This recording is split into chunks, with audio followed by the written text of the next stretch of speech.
يترفض يبقى ازاي؟ ازاي اللي يترفض لعيل يتيم امه ملهاش الا هو؟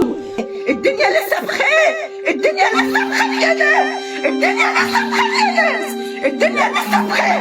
انا ام والله العظيم، والله العظيم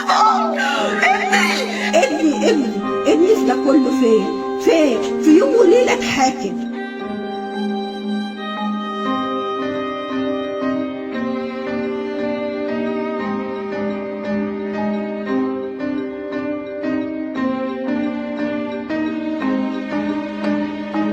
عيل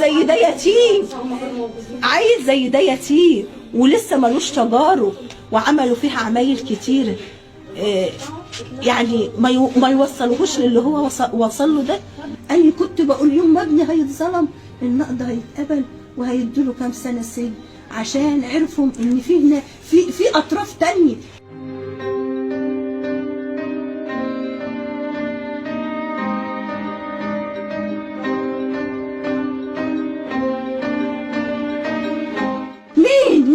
مين اللي قال ان ابني هو اللي عمل ده حاجات كتير تدل على انه ما هوش ورا ده كله.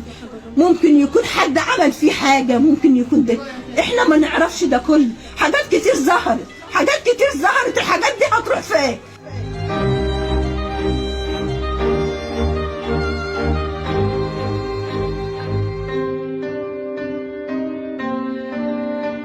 هم وراهم ناس هم شكلهم وراهم ناس، لان المحامي بتاعهم كان بيتكلم بثقه قوي. قررت المحكمه ارسال اوراق القضيه الى فضيله مفتي الجمهوريه لاخذ الراي في انزال عقوبه الاعدام بالمتهم